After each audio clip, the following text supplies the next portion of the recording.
Bonjour à tous, donc voilà, aujourd'hui je vais faire une vidéo sur Poutine, la Russie et le nouvel ordre mondial, parce que j'en ai un peu ras-le-bol de voir cette pseudo-dissidence en fait appelée à soutenir Poutine, alors que Poutine en fait est complètement part du nouvel ordre mondial. C'est assez bizarre qu'on révèle pas toute la vérité, voilà. Il suffit de s'en référer aux faits, c'est pas très compliqué, de regarder un peu ce qui se passe, de regarder les éléments du passé, parce qu'on a déjà eu deux guerres mondiales, donc il y en a une troisième qui se profile, mais il faudrait peut-être un petit peu regarder ce qui s'est déjà passé, pour comprendre un peu ce qui se passe actuellement. Voilà. Donc là, ça fait presque 15 ans que Poutine et Medvedev sont au pouvoir en Russie, et on sait très bien, c'est quand même pas facile pas difficile à voir, que Poutine et Medvedev sont soutenus en fait par les oligarques. Parce qu'en Russie, en fait, plus qu'ailleurs, il y a des disparités entre les riches et les pauvres. Il y a à peu près 110 oligarques en Russie qui contrôlent en fait plus d'un tiers de la richesse russe. Voilà. Il faut pas être très intelligent pour comprendre que si jamais Poutine allait contre les oligarques, et si même il allait contre le nouvel ordre mondial, Poutine serait déjà mort. Voilà. Toute la pseudo, tout le côté pseudo-chrétien, tout le côté pseudo-anticorruption de Poutine, c'est du théâtre. C'est comme l'UMP et le PS. Enfin, il y a un moment où il faut ouvrir les yeux. Il y a peut-être deux camps, mais c'est deux camps qui pensent la même chose. Voilà. Sauf que d'un côté, en fait, on a les États-Unis et l'Europe qui, en fait, sont capitalistes, mais vont vers le socialisme. Et de l'autre côté, en fait, on a donc l'URSS qui, depuis la chute du mur, va vers en fait plus de capitalisme. Voilà. Donc ça permet en fait d'arriver à une convergence, comme beaucoup de personnalités du nouvel mondial l'ont dit. Ça permet en fait d'arriver à une convergence qui mènera, qui permettra en fait de fusionner l'Est et l'Ouest. Voilà, c'est ça la technique. En fait, le nouvel mondial, c'est un système hybride qui mêle à la fois le capitalisme en fait pour les grands groupes financiers, les grands groupes capitalistes mondiaux, donc qui permettent en fait aux élites en fait de contrôler en fait toute la richesse mondiale. Et pour le peuple, par contre, c'est le communisme en fait. Le crash économique qui arrive en Europe et aux États-Unis, c'est bien entendu voulu. C'est pour permettre un rééquilibrage en fait avec les pays émergents. Voilà, donc c'est un peu les pays BRICS face en fait à l'Europe et aux États-Unis qui sont des pays plus riches. Donc en fait il y a un rééquilibrage au niveau économique qui va permettre en fait d'installer une monnaie mondiale. Voilà, une économie mondiale. On va voir un petit peu le cas de Poutine. Poutine, il faut savoir que Poutine est juif. Sa mère qui s'appelle en fait Maria Ivanovna Shalomova et son père donc qui a pour nom de famille Epstein. Donc ça a été prouvé en fait dans une interview d'un des oligarques un des oligarques les plus importants de Russie qui s'appelle Abramovich. Donc dans une interview en 2005, il a dit que si Poutine le souhaitait, il pourrait être citoyen israélien. Poutine donc, était agent du KGB, il a notamment travaillé en Allemagne de l'Est, voilà. Il est devenu en fait lieutenant-colonel du KGB, où il est resté jusqu'en 91. Puis il a obtenu en fait des responsabilités au Kremlin, avant d'être nommé en fait à la tête du FSB en juillet 98. Un an plus tard, donc en août 1999, il reçoit donc coup à coup beaucoup de promotions. D'un coup, en fait, il devient l'homme important de la Russie en quelques mois. La vraie raison, en fait, c'est que Poutine, en fait, a rencontré deux grands oligarques russes. Donc c'est Abramovich et Berezovsky. Donc Berezovsky, en fait, Poutine a été voir plusieurs fois Berezovsky en Espagne de manière illégale. Donc il était à l'époque chef du FSB, il est allé retrouver Berezovsky en bateau là-bas. Donc ça a été noté en fait par les renseignements espagnols. Il l'a retrouvé là-bas en fait pour préparer en fait son ascension au pouvoir. Berezovsky qui avait déjà mis au pouvoir Helsinki, donc demande à Helsinki de déposer le pouvoir, de quitter le pouvoir en faveur de Poutine. Donc c'est ce qui fait le 31 décembre 1999, alors que tous les Russes s'attendaient à ce que le président leur souhaite des vœux de bonne année. Le président Helsinki annonce qu'il quitte le pouvoir et qu'il donne ce pouvoir, donc le pouvoir présidentiel, à Vladimir Poutine. Quelque chose d'intéressant à noter, c'est que 10 jours avant que Poutine prenne le pouvoir, donc c'était en décembre 99, le 20 décembre je crois, donc Poutine en fait face à une assemblée du FSB a déclaré que le FSB attendait depuis longtemps de prendre le pouvoir et que maintenant c'est chose faite. Donc en fait il a dit ça devant le FSB, donc 10 jours avant de prendre le pouvoir, alors que donc personne ne savait encore qu'il allait prendre le poste présidentiel en Russie. Группа сотрудников ФСБ, направленные вами в командировку для работы под прикрытием правительства, на первом этапе со своими задачами справляется. Les oligarques ont aidé en fait le FSB à prendre le pouvoir. Voilà. Poutine a donc été président 2 fois de 2000 à 2008, parce qu'en fait il y a une règle en Russie qui oblige à partir en fait après 2 fois. Donc il est devenu Premier ministre ensuite, il était Premier ministre de Medvedev, puis il a été réélu donc en 2012 jusqu'en 2018. Voilà. Alors, que faisait Poutine au KGB? Donc en fait il était dans le 5e département. Donc le 5e département du KGB, c'est le département responsable de la suppression des dissidents à l'intérieur de la Russie. Donc voilà, faut bien comprendre que Poutine a du sang sur les mains, enfin c'est pas anodin. D'ailleurs ça a été vérifié avec le meurtre de Litvinenko, donc c'est un ancien agent du FSB. J'ai une citation intéressante de Konstantin Preobrazhensky, donc c'est aussi un ancien agent du FSB, donc il a dit ça le 27 novembre 2006 à CNN. Il a dit « Je n'ai pas d'hésitation en disant qu'il a été tué par Vladimir Poutine, qui le considérait comme son ennemi personnel. Poutine est très vulnérable à la critique. Il a un complexe d'infériorité. Et Litvinenko savait beaucoup sur Poutine, sur ses revers, sur ses connexions avec certaines forces politiques qui ne sont toujours pas dévoilées actuellement, parce que Litvinenko connaissait Poutine personnellement. Et Poutine fut la personne qui renvoya Litvinenko du FSB. » Voilà. Donc ça montre bien que Poutine avait peur que Litvinenko parle sur les forces qui lui ont permis de prendre le pouvoir. Il n'y a rien d'étonnant à noter sur le fait que plus de 90% des hommes politiques et de l'administration de Poutine viennent justement des services de sécurité et des services secrets, donc notamment le KGB et le FSB. Voilà. Intéressant à noter aussi le fait que Kissinger et Poutine sont des très bons amis de longue date, donc voilà. Kissinger vient souvent rencontrer Poutine, ça se passe à huis clos, donc on ne sait pas exactement ce qu'ils disent. Bon, on sait très bien tous que Kissinger fait partie de toute la clique du Nouvel Ordre mondial, enfin c'est un secret pour personne. C'est quand même intéressant de voir voilà, qu'il rencontre souvent Poutine. Voilà. Poutine a fait passer aussi une loi contre le négationnisme, donc contre les personnes qui critiquaient la Shoah. Il a fait passer une loi aussi, donc la même loi qui oblige en fait les gens à se plier aux décisions de Nuremberg. Et il a ajouté dans cette loi que donc il y aurait en fait des amendes et des peines pour les gens qui transmettraient des mensonges concernant l'histoire de l'URSS, donc voilà, pendant que la Russie était l'URSS. Donc voilà, ça montre bien que Poutine souhaite que les gens respectent l'URSS et le communisme. Voilà, c'est assez étonnant. Et donc ça permet en fait de museler la dissidence là-dessus, voilà. Donc une question importante, est-ce que Poutine est franc-maçon? Voilà.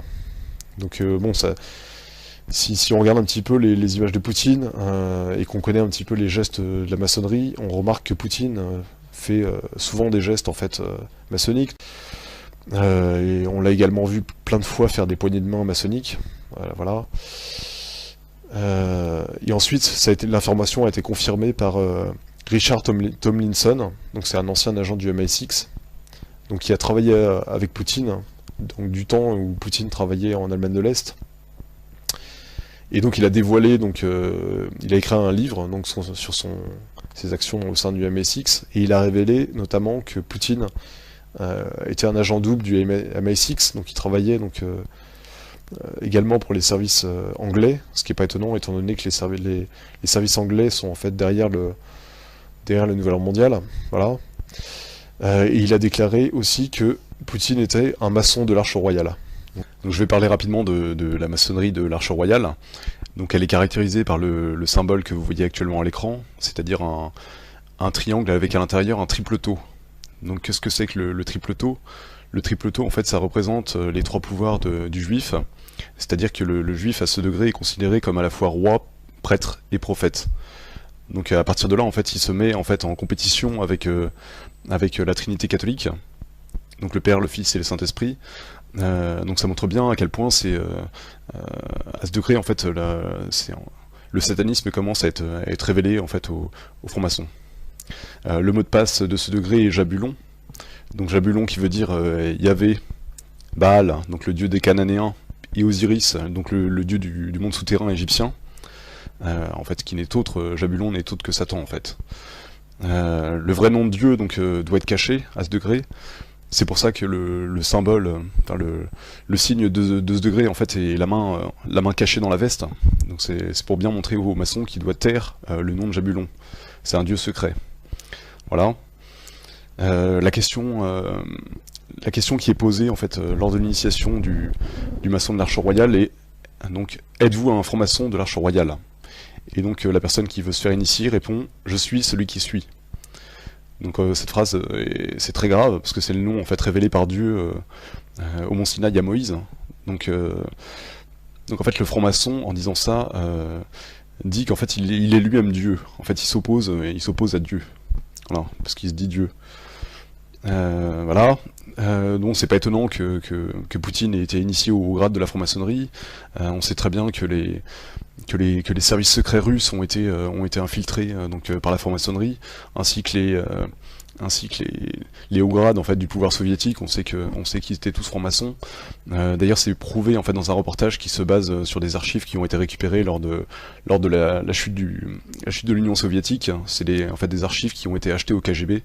Donc à partir de là, à partir du moment où en fait on a la preuve dans les archives, je pense que c'est assez incontestable. Un moyen efficace de contrôler un gouvernement serait d'infiltrer ses services secrets. Les récentes révélations émanant des dossiers du KGB donnent un aperçu sans précédent de la situation. Maintenant que la guerre froide est terminée, des informations confidentielles sortent en fraude des coffres étroitement surveillés de ce qui fut l'Union soviétique. Les documents confidentiels que nous avons obtenus nous font une révélation effrayante et prouvent que les Illuminati ont bien infiltré l'Union soviétique et le KGB. Ces communiqués entre deux agents haut placés du KGB se réfèrent au premier illuminé, Adam Weishaupt en personne. Ils poursuivent en faisant allusion à une relation avec deux anciens dirigeants de l'ex-URSS, Joseph Staline et Nikita Khrouchtchev. Notre mission, qui consiste à placer des agents au sein du Vatican, est un objectif que Weishaupt, notre fondateur, a évoqué il y a 200 ans.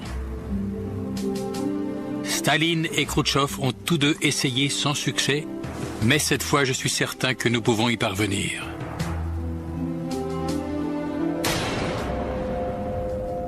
Qui plus est, dans le laboratoire, nos enquêteurs font une découverte alarmante. Un agrandissement du document révèle qu'un point quasiment imperceptible à la fin de la dernière phrase de la page est en réalité un sceau. Il représente un œil au-dessus d'une pyramide tronquée, l'insigne officiel des Illuminati, une marque utilisée par la communauté secrète depuis sa création en 1776. Bien qu'étant le service de renseignement le plus connu, le KGB n'est pas la seule entité d'espionnage de l'ex-URSS.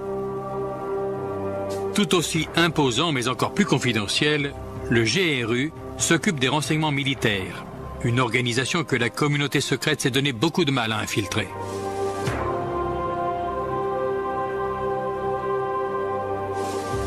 La preuve qu'ils y sont parvenus se trouve dans les documents top secrets du GRU que nous avons obtenus au marché noir en Russie. Ces documents contiennent les ordres d'un agent dont l'activité de journaliste à Washington sert de couverture. Une fois de plus, la signature des Illuminati apparaît sous la forme d'un point de ponctuation qui, une fois agrandi, représente la pyramide coiffée de l'œil. Maintenant, on va un peu étudier Dimitri Medvedev.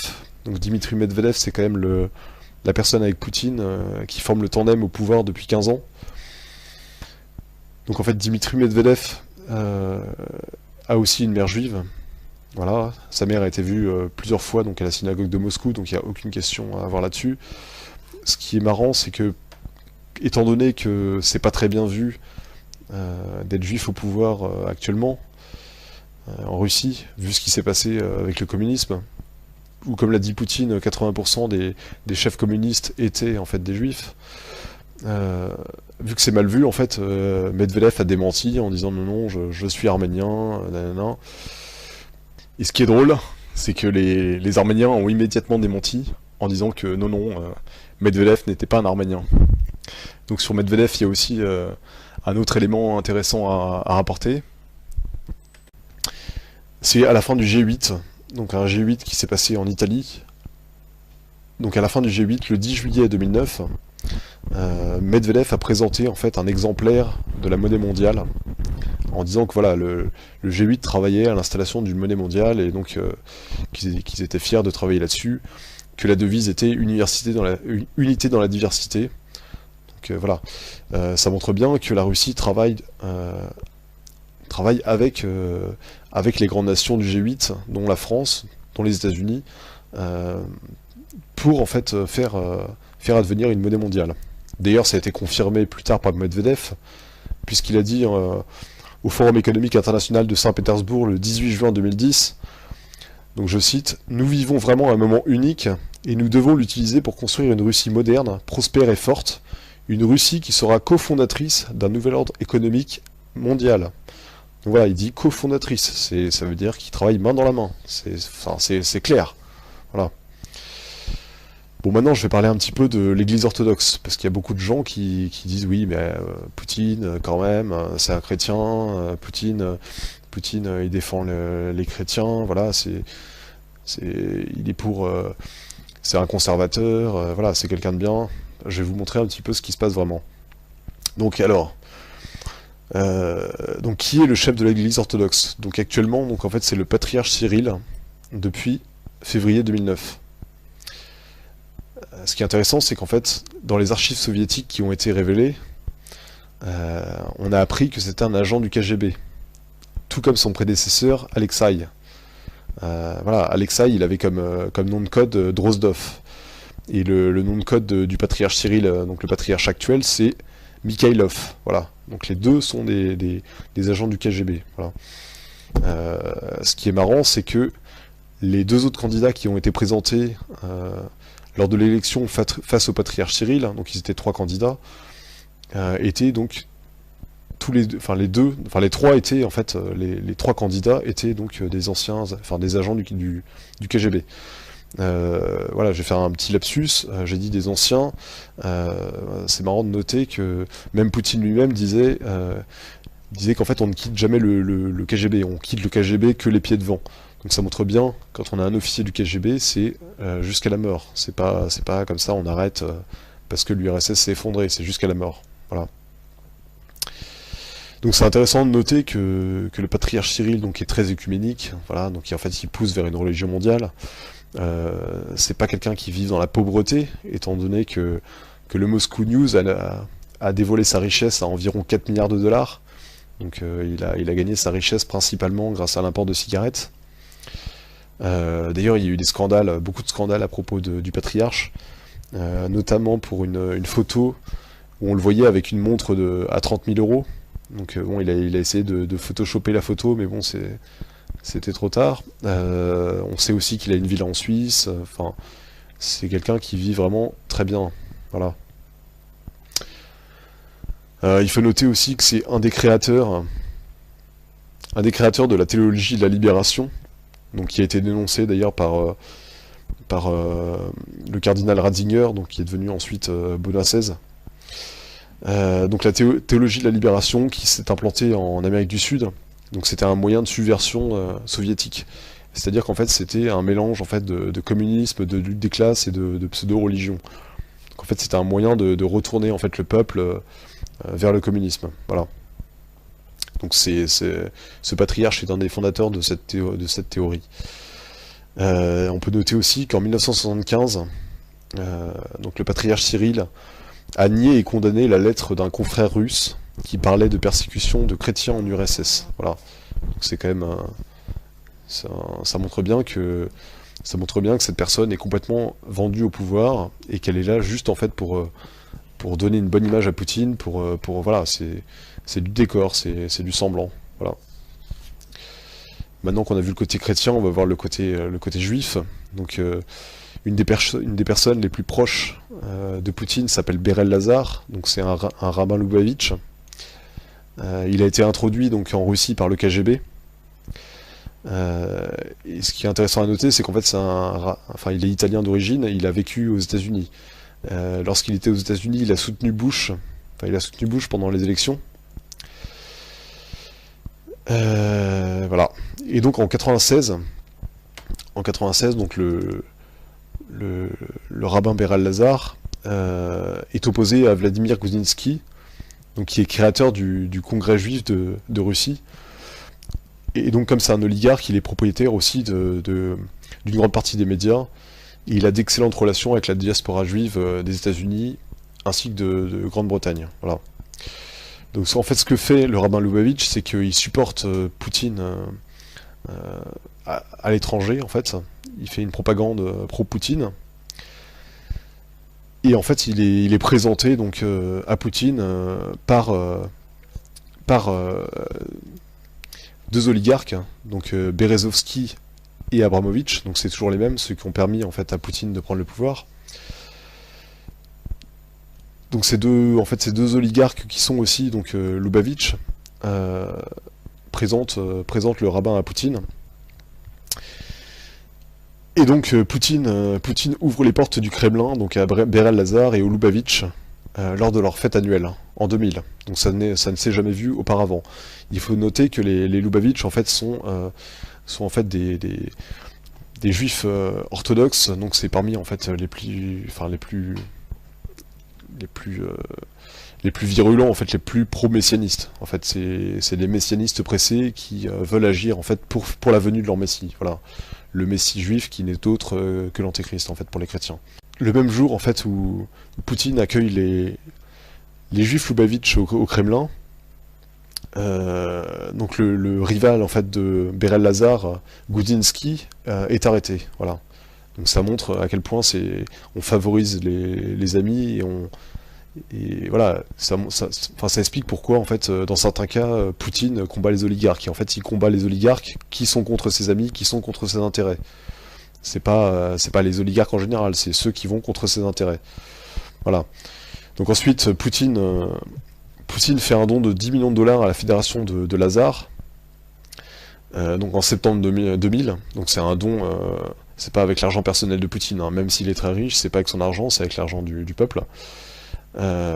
Et donc ce don entraîne d'autres dons des oligarques, dont Abramovich. En fait c'est tous les oligarques juifs qui sont de tendance Lubavitch qui donnent en fait pour favoriser leur mouvement en Russie. Voilà. Donc en fait, Berel Lazar obtient très rapidement la nationalité russe. Et donc depuis, en fait, Berel Lazar est le chef de la fédération des organisations juives de Russie.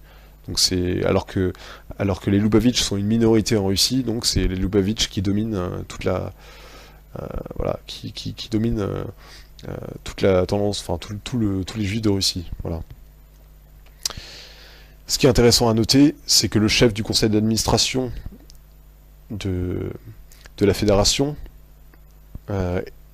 est Abramovich. En fait, Abramovich, donc celui qui a permis à Poutine d'accéder au pouvoir, celui qui a présenté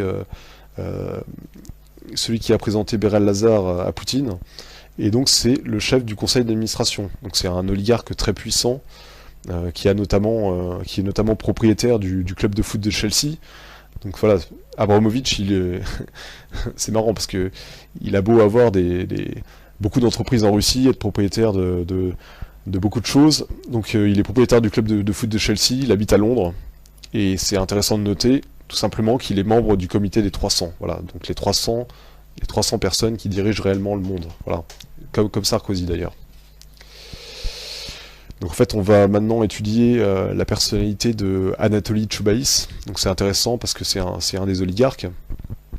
Un des oligarques qui a été cité par Marie Laforêt, en fait, comme faisant partie d'une organisation criminelle disposant de 250 fois le budget de la France. Donc c'était... donc voilà, elle a dit ça en 2002. Mais quoi qu'il en soit, aujourd'hui, j'ai enfin la possibilité, après 8 ans, de dire ce à quoi nous avons tous à faire face, tous ici, nous les Français, nous avons à faire face à une organisation extraordinairement dangereuse et le gouvernement ne peut rien y faire. Une organisation, appelons ça une organisation, qu'il y a une organisation criminelle qui, en ce moment, a à peu près à sa disposition 250 fois le budget de la France. Ouais. Vous citez le nom de Gobi et le nom de Mimran. Comment on veut des Français, nous? Et alors, c'est pas des Français, bien sûr que ce sont des Français. Je Je me voudrais fais, en rajouter 2. Ouais. Choubaïs. Ouais. Choubaïs. C'est français, ça aussi? Non, ça c'est russe. D'accord. Et Morishita, c'est japonais. Ouais. D'accord. Donc cette personne, Anatoly Choubaïs, est d'origine juive déjà. Il a une fortune d'environ $1 million, $1 milliard. Donc c'est quand même quelqu'un qui est pas pauvre. Donc c'est une figure incontournable en fait de la politique intérieure russe depuis la chute de l'URSS. C'est-à-dire que c'est quelqu'un qui a été très importante sous Gorbatchev, sous Eltsine, sous Poutine, sous Medvedev. C'est quelqu'un qui a permis en fait, la fausse transition économique en fait, qui a permis en fait aux oligarques de profiter de prendre tous les pouvoirs, toutes les places importantes en Russie. Donc en fait, de 2001 à 2008, il est président du monopole national de distribution d'électricité. Donc voilà, c'est un monopole national. Ça veut dire que c'est russe, c'est quelque part où on met pas n'importe qui. Enfin, c'est forcément le pouvoir a forcément son mot à dire là-dessus. Ensuite, depuis septembre 2008, donc il dirige le conglomérat d'État Rusano, donc chargé du développement de nanotechnologie en Russie. Donc cette décision de le placer là a été prise par Medvedev. Ça montre bien que le pouvoir en fait soutient cette personne. Enfin, c'est pas une personne opposée au pouvoir, c'est évident. C'est une personne de confiance. Voilà. Maintenant, je vais montrer un peu son côté un peu plus obscur encore. En plus du fait qu'il a été cité par Marie Laforêt. Donc alors, il est membre du conseil consultatif de JP Morgan depuis 2008. Voilà. Et membre du conseil d'administration mondial du Council on Foreign Relations, donc du CFR, depuis octobre 2012. Et il a été présent à la réunion Bilderberg en 2012. Donc voilà, ça fait quand même beaucoup. Enfin, c'est quand même marrant que d'un côté, cette personne est censée travailler pour les intérêts russes, mais d'un autre côté, participe à toutes les réunions pro-atlantistes et à toute la... Enfin, si soi-disant ces deux côtés sont l'un contre l'autre, comment ça se fait que cette personne soit des deux côtés? Enfin, il y a quelque chose qui cloche, voilà. Mais c'est pas le seul dans son cas. Hein. J'ai trouvé une dizaine d'oligarques russes qui ont participé au Bilderberg, et j'ai trouvé 6 personnalités russes, 6 oligarques qui sont membres du comité des 300. Là, on parle d'oligarques qui gagnent qui ont une fortune entre 10 milliards et 20 milliards. Enfin, c'est vraiment des gens très très très riches. Hein. Enfin, c'est pas n'importe qui. Maintenant, je vais parler un petit peu de l'Eurasie. Donc voilà, enfin l'Eurasie, c'est censé, pour certains dissidents, être le panard. Enfin, je vais vous expliquer pourquoi c'est pas du tout dans notre intérêt. En fait, l'Eurasie, c'est un des noms qu'a choisi Orwell dans son livre 1984 pour désigner donc les 3 continents. Donc les 2 autres, c'est l'Océania et l'Estasia. Dans son livre, en fait, l'Eurasie est dirigé par par le néo-bolchevisme, donc c'est exactement en fait ce qui se passe maintenant. Voilà. Donc en fait c'est juste un des blocs continentaux. Enfin c'est la technique des élites en fait au lieu de directement en fait passer des pays à une union de tous les pays en un gouvernement mondial, en fait ils y vont par étapes, c'est-à-dire qu'ils font plusieurs grands blocs continentaux pour fusionner ensuite ces blocs. En fait c'est l'étape où on est actuellement. C'est pour ça qu'on parle beaucoup du marché transatlantique, du marché transpacifique, de l'ALENA, du Mercosur, de l'Union Européenne, des BRICS. Voilà, l'Eurasie c'est juste un des blocs supplémentaires, ça permet de brouiller les cartes des nations, ça permet de faire croire que les nations s'est dépassé. Voilà, c'est juste ça. Donc cette théorie géopolitique, en fait, c'est surtout Dugin qui est connu pour en parler. En fait, c'est beaucoup plus ancien. En fait, Dugin, pour moi, c'est un Brzezinski russe. C'est-à-dire que c'est un théoricien de la lutte contre de l'atlantisme, alors que de l'autre côté, on a un Brzezinski qui est théoricien de l'expansion atlantiste. Moi, personnellement, ça me rappelle beaucoup la Deuxième Guerre mondiale, où on avait deux camps qui étaient inspirés d'un côté par Marx, donc pour le côté russe, et d'un côté par Nietzsche pour le côté allemand. Enfin, voilà. C'est-à-dire qu'on avait, à chaque fois, c'est des feux théoriciens qui viennent en fait donner une idéologie pour permettre en fait aux gouvernants d'être suivis par la foule. Voilà, c'est un peu pour vulgariser l'idéologie et être suivi, enfin permettre une propagande plus importante et plus ciblée sur le peuple. Voilà. Moi j'ai noté aussi personnellement que le symbole du mouvement eurasiatique de Dugin était donc une étoile à 8 branches, donc c'est un symbole occulte connu qui est appelé l'étoile du chaos. Donc c'est quand même marrant de choisir un symbole occulte comme ça. On sait également que le parti eurasiatique est financé par le Kremlin et que Poutine est très proche de Dugin. Voilà. Il faut noter aussi que ce qu'a dit Dugin dans une de ses interviews, donc il dit qu'en fait il faut une grande mission pour la Russie, et qu'en fait cette grande mission est que la Russie envahisse l'Europe. Voilà. Depuis de nombreuses années, je réfléchissais au problème de l'idée nationale. Et récemment, en analysant des événements qui se déroulent dans le monde, en visitant de nombreux pays européens, j'ai eu une idée comment résoudre ce problème de l'idée nationale.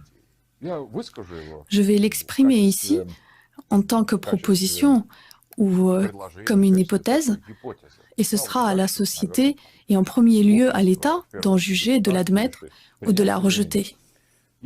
L'idée est la suivante. Nous devons envahir l'Europe, la conquérir et l'annexer. Par ailleurs, nous avons déjà une expérience d'une telle expansion en Europe. Lors de la période soviétique, lorsque nos partis communistes, comme le Troisième International, le Comintern ou Cominform, faisaient de très bons résultats d'infiltration au sein de parlementaires de pays européens. Oui, c'était un instrument de notre politique étrangère.